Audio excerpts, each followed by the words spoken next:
before we get started, and I'm not going to pick anyone out, so don't worry. And that's that when you came in and saw there was going to be a PowerPoint presentation, it's likely something died in your heart, because we've all experienced what I like to call death by PowerPoint. Anyone ever experienced that in the corporate world or a classroom? Endless slides of 3-point text that someone just reads to us off of a slide. So I want to just calm your heart that that's not what you're going to experience tonight, hopefully. Sometimes there's going to be words there, but as someone who's been an educator for the last 30 years or so, I recognize how powerful visuals are to complement what we're hearing if we're verbal, vocal, or visual learners. And it helps to lock into your memory the things that we're going to reflect upon tonight. There's also a very practical reason, and that's just so you don't have to look at my mug for the next 30 minutes. So it's nice to have something to avert your eyes to that's a little bit more pleasant to look at than myself. If you ever wonder about starting a talk, it's always good to start with gratitude and thank you. So I want to express my gratitude to Mother Sandamani for this opportunity to speak tonight, and also to Guru Dev for your blessing. I hope that what I say tonight will be pleasing to Guru and Gauranga. We all have so many wonderful teachers in our life, and I've been reflecting upon all of those who have been great teachers of gratitude to me. And I'll introduce a final one at the end of the talk tonight. In our philosophy, it's filled from end to end with a mood of gratitude, from our prayers to the offering of our food to so many things that we do. And so one of the ways we often start a service or a talk or an outreach is we have prayers that are expressing that kind of gratitude. I want to begin with that prayer. And as I do, I hope you'll hold in your heart all the great teachers that you've had in your life and be thinking of them as we pray this together when the English comes up. And it can be a joint experience for us. Om Gyana Timarandasha Gananjana Shalakaya Chakshurun Militam Yena Tajma Shri Guruve Namaha. And you can say this with me. I was born in the darkness of ignorance, and my spiritual master opened my eyes with the torch of knowledge. I offer my respectful obeisances unto him. So as we gather together, we want to speak about the topic of cultivating an attitude of gratitude. That's a phrase that we probably heard a lot in our life. But I want to begin by saying something about what attitude is. Attitude is a stable or habitual way of seeing the world that we live in and how we're going to react and act inside that world, how we're going to respond to it. And having the right kind of attitude is really indispensable in the spiritual life. Our own Founder-Acharya, His Divine Grace A.C. Bhaktivedanta Swami Prabhupada, who you see sitting there so beautifully tonight, spoke a lot about the importance of the kind of attitude that we should have in the spiritual life. And in fact, he said advancement in Krishna consciousness depends upon the attitude of the follower. In a 1968 lecture that he gave in Montreal, he focused on the importance of having heartfelt gratitude as part of our spiritual life. And he said those that express gratitude as part of the spiritual life, that is intelligence. That is devotion. So it's all infused throughout our spirituality and our philosophy. And if you've been anywhere in the world, you know that gratitude's kind of a very common thing that people like to talk about. If you go to a yoga course or you go to a spiritual center, there might be a gratitude exercise that you go through. On my way to Mantra Oasis on the move last night, I pulled up behind a Tesla and they had a grateful G in the license plate. I don't know if she's the OG, but she's a grateful gangster for sure. And so it's nice to think, oh, this person is thinking about gratitude. They put it on their plate. There's actually a whole science behind gratitude. People who regularly practice gratitude have higher levels of positive emotion in their life. They have lower rates of anxiety and depression. Brain scans of people that are expressing gratitude show that it boosts dopamine and serotonin inside the brain.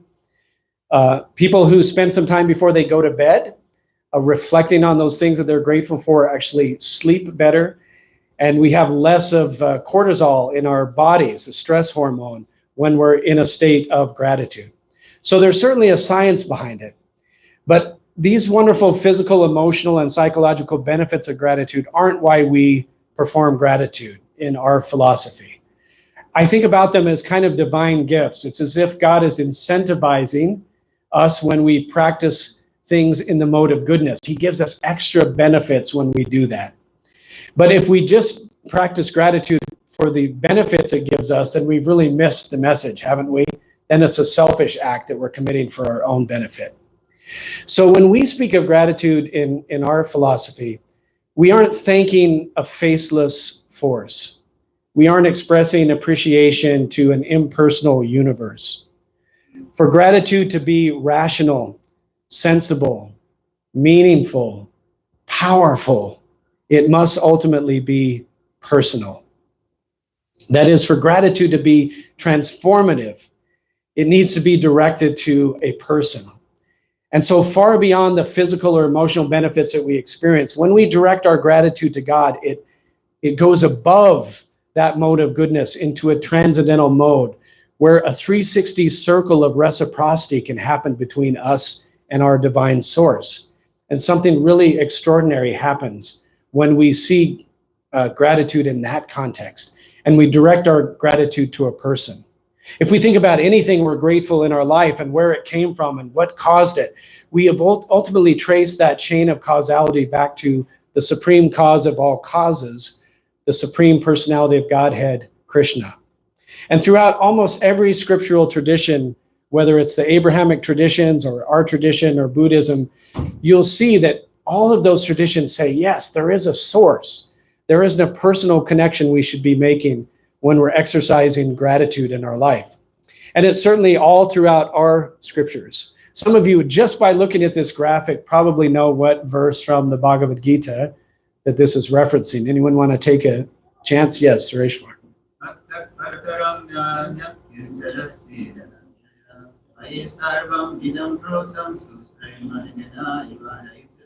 Excellent. So speaking to Arjuna, Lord Krishna says, there is no truth superior to me.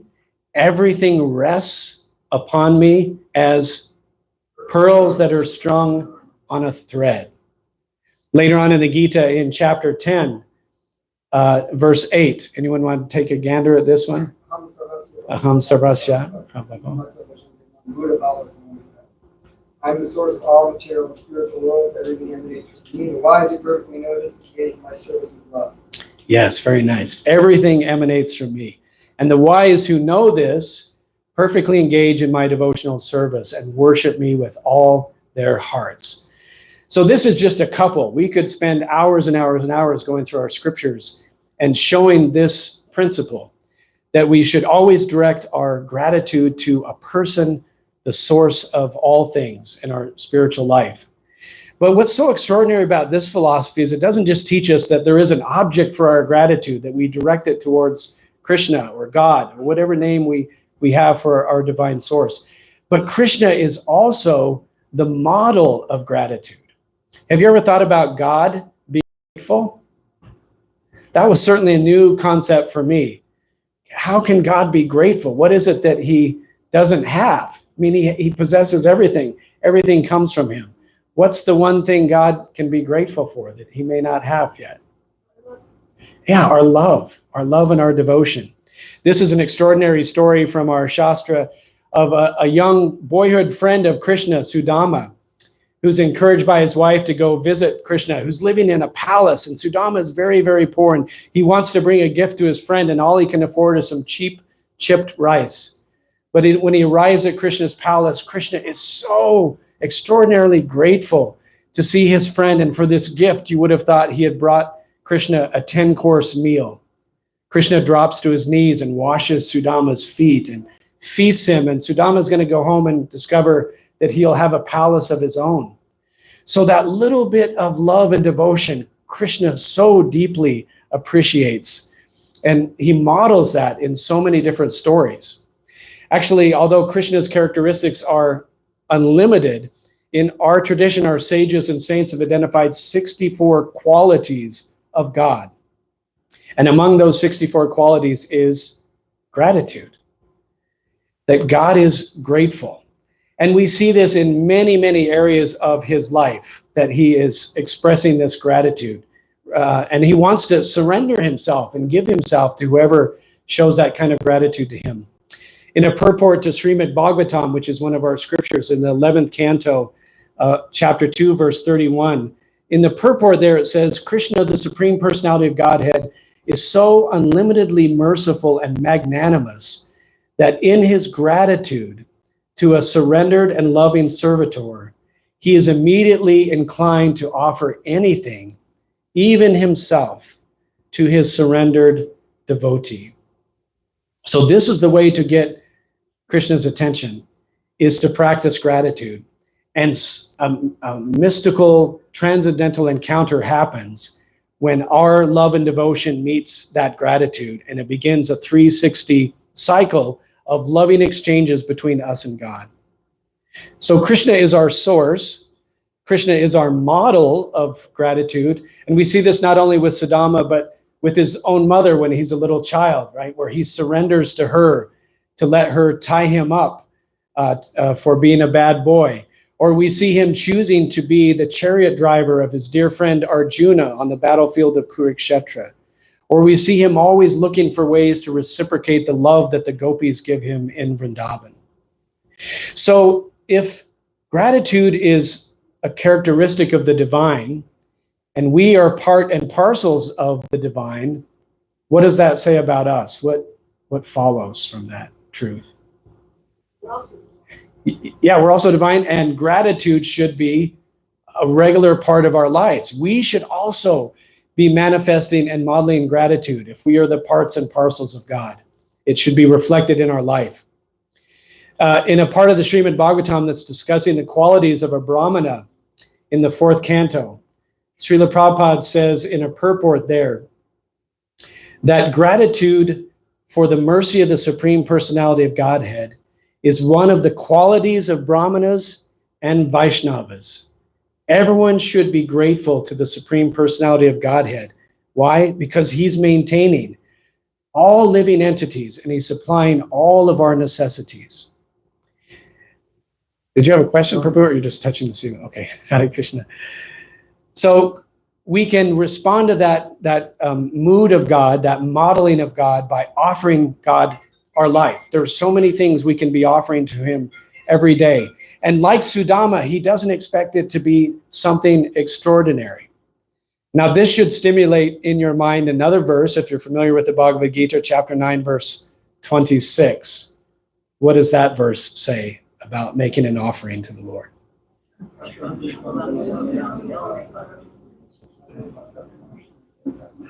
Yes, if one offers me with love and devotion, a leaf, a flower, fruit, or water, I will accept it. So the smallest thing, can anyone come find some water in their life? It's pretty hard in Tucson, but anyone can offer water. So it can be the smallest of things. Anyone can offer a leaf. And he's so appreciative of even the smallest gifts. In a 1972 lecture that Srila Prabhupada gave in Hyderabad, he shared a very simple prayer that we can offer to Krishna. We have more beautiful, elaborate prayers when we offer food to the Lord, but he expressed it very intimately. So you cut up an apple and you offer that to the Lord, and Prabhupada says, you just say something like, my dear Krishna, everything is yours. So just to offer my gratitude, I'm bringing this. I'm very poor. I have no means to offer you really nice things, so I have brought this. And Krishna says, yes, bring it. Why? Because 926 reveals that very special word, bhaktya, because you are offering it to me with bhakti, with loving devotion, in a mood of loving devotion. Think about when you were a child, how many gifts you gave your parents that were really ridiculous at face value, but they so appreciated. The stick figure you did of your mom with a giant head and curly hair, or something you made in your art class. And why did they receive it with so joyfully and put it up on the fridge or the wall? Because it was offered in love, no matter how small or silly the gift was. I remember as a little kid, I made an ashtray for my grandma when I was in 3rd grade. Not a very auspicious gift. She was a chain smoker, and it wasn't very pretty. But you'd have thought that I'd given her something that I had just bought at a Sotheby's auction. She was so grateful, so appreciative, and so touched by that little gift.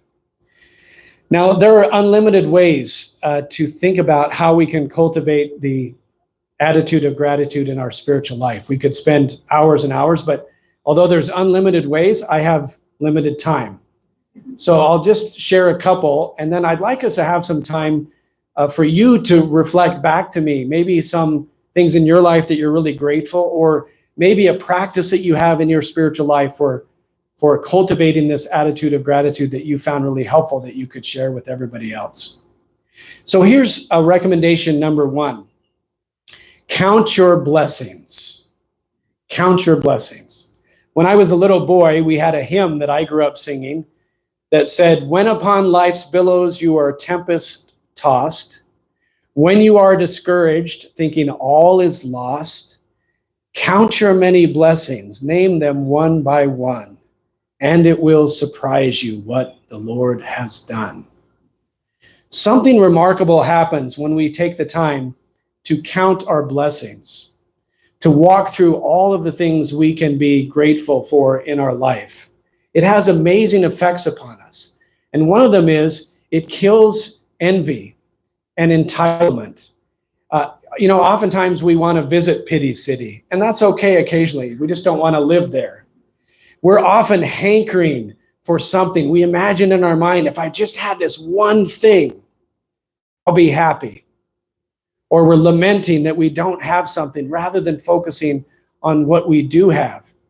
Have you heard the quote from Jim Carrey where he says, I wish upon everyone that they become rich and famous, because when they do, they'll discover that it won't bring you happiness. So many millions of people in the world think, if I just had more money, if I was just famous, if I just had this career, I would be happy. But if we take moments in the morning or in the evening to just count our blessings, give an accounting of that, it's a really powerful exercise. And Krishna will help us do that because he says in Bhagavad Gita chapter 15, verse 5, from me comes remembrance. He'll help us to reflect upon those very things that we need to be thankful for. And it begins to reprogram the mind. Because remember, attitude is a new way of seeing the world. And when we have that attitude of gratitude, it gives us a new vision for seeing everything in our life in a new light. It helps us put on the gratitude goggles or a set of lenses that changes how we experience other people, events in our life. Even if it's a challenging or difficult event, we don't have to thank God for that difficulty, but we can thank him in that difficulty. We can find that even in those challenging times, there is a lesson to be learned. We even have a great figure in our scripture, Queen Kunti, who had a very interesting attitude about difficulties and challenges and hardships. And what did she say to the Lord? These calamities again and again. Yeah, send me more calamities again and again and again. And why would she say that? Because it was then that she knew that Krishna was there. Yeah, she was depending more deeply upon him, and she felt his strengthening presence through all of those difficulties. When we look around us, even the smallest things can stimulate gratitude in our hearts, can help us be grateful. No pun intended. But just recently, I have been reflecting upon bees, this one little part of our world that does such extraordinary service to us. You know, bees basically keep our whole ecosystem alive in this world. They're our primary pollinators of our plants and our vegetables and the nuts that we eat and so many things. And our whole world would fall apart, we're told, if we didn't have bees doing this service. And I was thinking about it because of how, I can't swear, but how hot it is here in Tucson. I moved here from Idaho in March. And so I've been navigating this heat, and I'm just thinking about, where do all these creatures get water? How are they surviving? So what can we do? We can appreciate something as small as a bee, and we can make a little place for them to get water and put some stones or flowers in that water so they don't drown in it. But we can express our appreciation to something small like that in our world that is doing so much to make our life valuable, to give so much to us.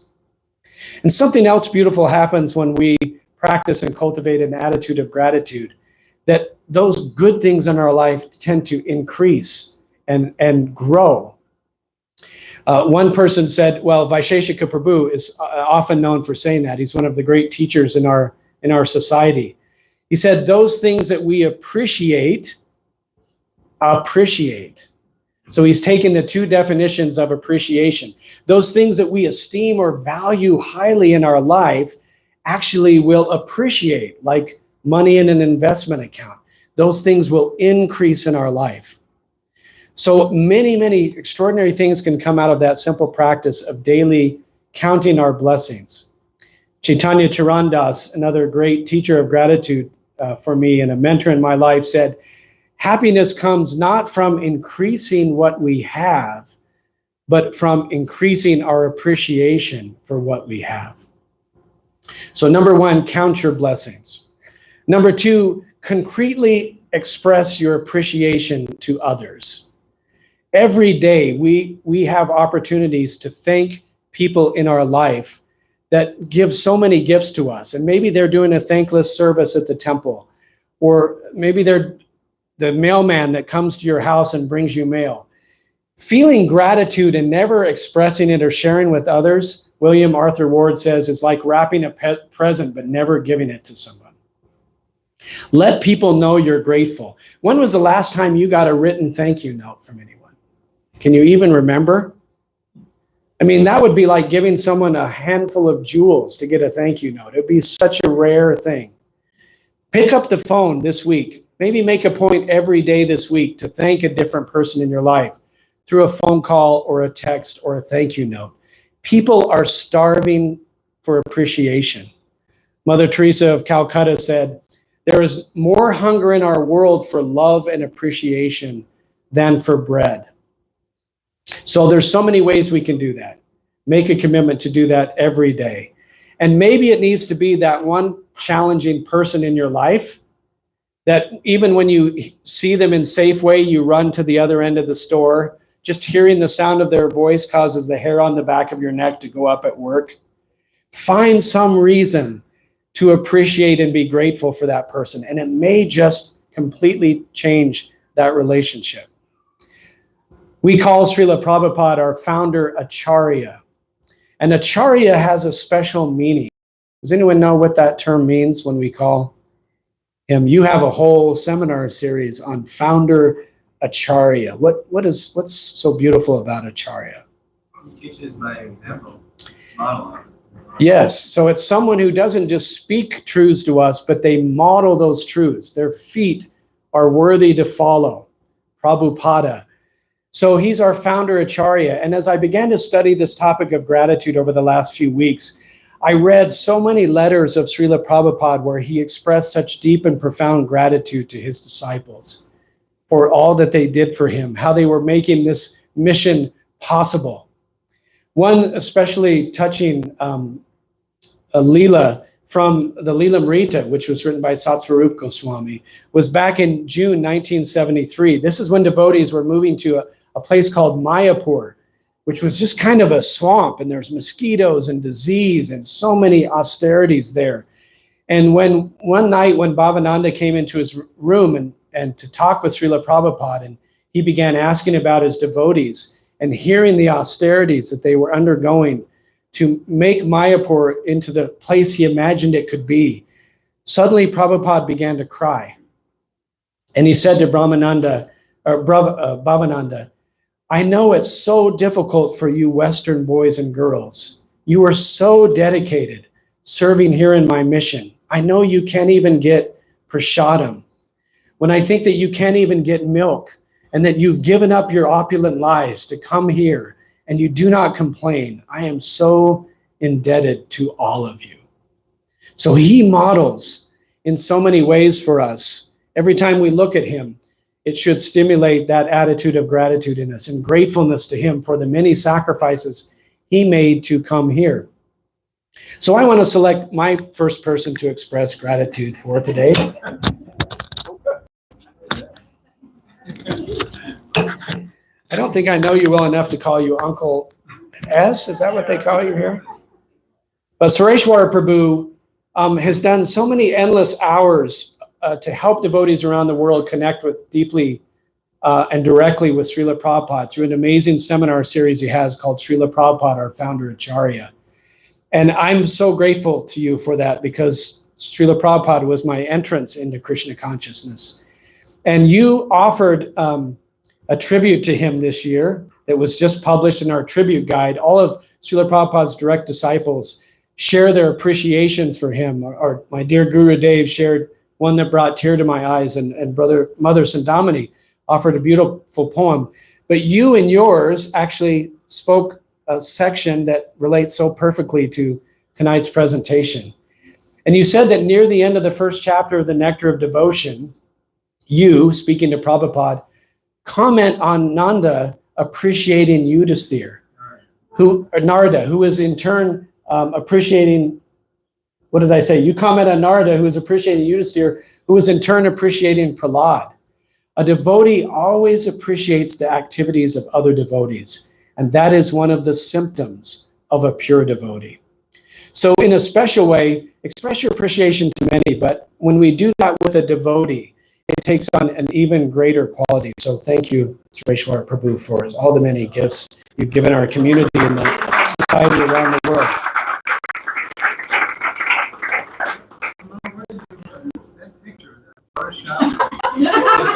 Yeah, did you look good? Did you look 10 years younger? I did some touch-up and some. The picture is from you giving that seminar in Melbourne, Australia. So it's just a screenshot from that. Yeah. The third way that we'll close, I'll share with you for cultivating an attitude of gratitude is to be a giver. Every living entity that you encounter is a reason to be grateful. So any act of kindness or a smile that you can share with another, do that. Be a reason that someone else is grateful, is really what I want to say. That when someone meets you, they go away from that encounter saying, I am so grateful I met that person. I met someone like that just yesterday. He's a really interesting character. He's a greeter at Walmart. When I was in the self-service aisle, I saw him, and he's the guy that checks your receipts going out the door. And he was all in this tie-dye outfit. He has like jingles and jangles all around his wrists. He's got a big garland of nuts around his neck. And I thought, oh boy, I'm going to have a conversation with this guy. His hair's going every direction. And I thought, what an eccentric kind of personality. All that day, I'd been thinking about this topic, cultivating an attitude of gratitude. And I was praying that the Lord and Guru Dev would appreciate what I may be offering in this presentation. And so when I walked over to him to give him my receipt, I was in a queue, and he'd look at someone's receipt. Yes, thank you. Have a great day. He'd put little smiley stickers on everybody leaving. When I got up to him, he looked me right in the eye, and his eyes got real big, and he said, attitude of gratitude, brother. And I was gobsmacked. I'm like, what? I'm giving a talk on this tomorrow. I mean, where did that come from, that you would say that to me in this moment? I mean, I couldn't believe it. It was like this confirmation of Krishna in his heart speaking to me, confirming I was on the right track. And I said, where does that come from? What's your name? And his name was Alan. And I said, why did you say that to me today? And he said, I was watching the news this morning, and a woman worth $600 million took her life because she was so unhappy. He said, I'm 70 years old. I'm living hand to mouth, paycheck to paycheck. I'm riding a bicycle to work in triple-digit weather. And this morning on my way to Walmart, I looked up to heaven and said, God, I am so rich. I am so rich. Thank you for all that you've given me. Meeting Alan, I'm a more grateful person. My day was changed through that encounter with him. It was so extraordinary. So I've added Alan to my list of teachers of gratitude.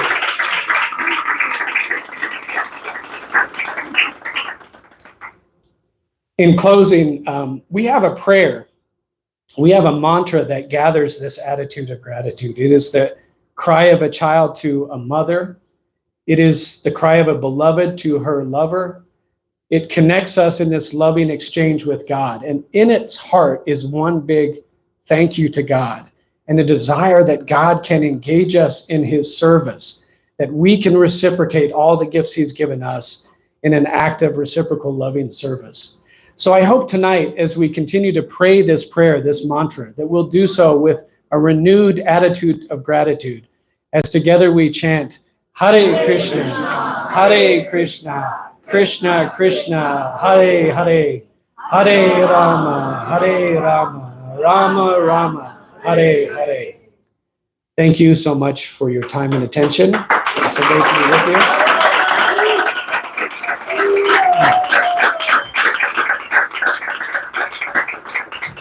I went over my time by 2 minutes, but I'll stick around and let's keep the conversation going at the tables tonight. Maybe when you sit with someone tonight, have a conversation about gratitude and one thing that you may be able to express gratitude to them for.